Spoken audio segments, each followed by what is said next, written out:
కారం రంగు రుచితో ఉంటుంది. ఆచి మిరపపొడి అదరగొట్టే కారం రంగు రుచి.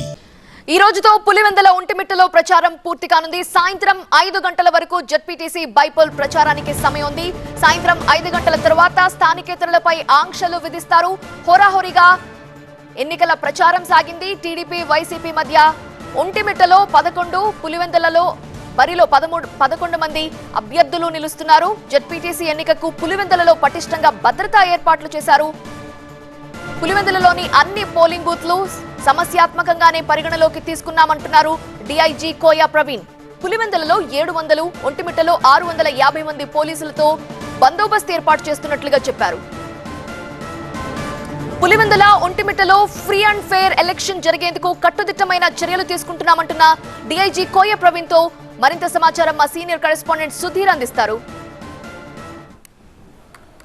ఈ రోజు సాయంత్రంతో పులివెందుల అలాగే ఒంటిమిట్ట ఉప ఎన్నికలకు సంబంధించి ప్రచారం ముగియబోతా ఉంది. అయితే 12వ తారీఖు జరిగే పోలింగ్కు సంబంధించి పోలీస్ బందోబస్తు ఎలా ఉంది, ఏ విధమైన బందోబస్తు ఏర్పాట్లు చేశారని మనతో మాట్లాడటానికి కర్నూలు రేంజ్ డీఐజీ కోయా ప్రవీణ్ మనతో ఉన్నారు. సార్ చెప్పండి, ఎటువంటి పోలీస్ భద్రతా చర్యలు ఏర్పాటు చేశారు? రేపు 12వ తారీఖు జరగబోయే పోలింగ్కి సంబంధించి ఏ విధమైన చర్యలు తీసుకోబోతా ఉన్నారు?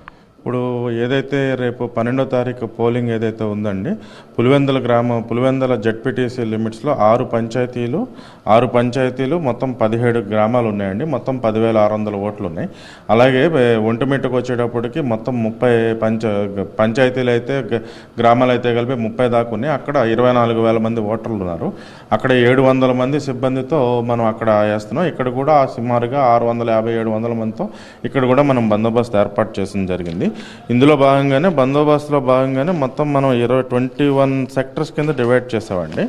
పోలింగ్ స్టేషన్ లోపలే ఉండే పోలింగ్ ఎక్కడైతే ఎలక్షన్ జరుగుద్దో అక్కడ, తర్వాత రెవెన్యూ వారు దీన్ని 3 రూట్ల కింద డివైడ్ చేశారు. దాని ప్రకారం అలా మొత్తం 21 సెక్టర్స్లో కూడా మొత్తం 650 మెంబర్స్తో మనం పులివెందులకు ఇచ్చాం.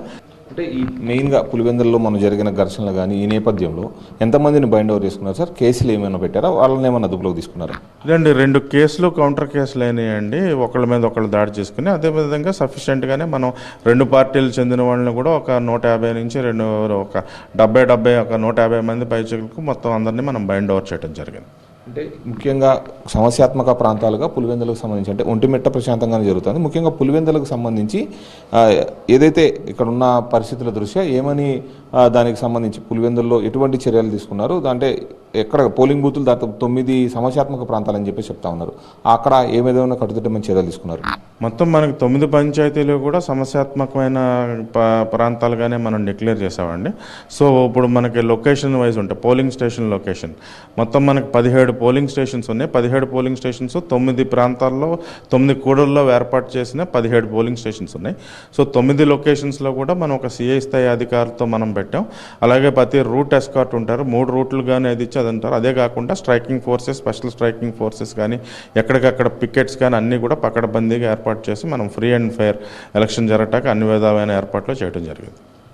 ఇది పులివెందుల ఎన్నికకు సంబంధించి టోటల్గా ముఖ్యంగా ఇటు ఒంటిమిట్ట కాకుండా ఒంటిమిట్టకు కూడా భద్రతా ఏర్పాట్లు చేస్తూ ముఖ్యంగా పులివెందుల మీద దృష్టి పెట్టాము. ఏదైతే ఎన్నికలు గొడవలు జరిగిన నేపథ్యంలో దాదాపు 9 సమస్యాత్మకంగా ఉన్న పోలింగ్ బూతులు ఉన్నాయి. అవన్నీ కూడా పూర్తి స్థాయిలో స్ట్రైకింగ్ ఫోర్స్ అలాగే వెపన్ ఫోర్స్తో కూడా అక్కడ ఏర్పాట్లు చేయడం జరిగింది. మొత్తం మీద 12వ తారీఖు జరిగే ఎన్నికలను ప్రశాంతంగా జరపడానికి పోలీసులు పూర్తి స్థాయి చర్యలు తీసుకున్నట్టు తెలుస్తాం. కెమెరా పర్సన్ రాజేష్తో సుధీర్, TV9, పులివెందుల.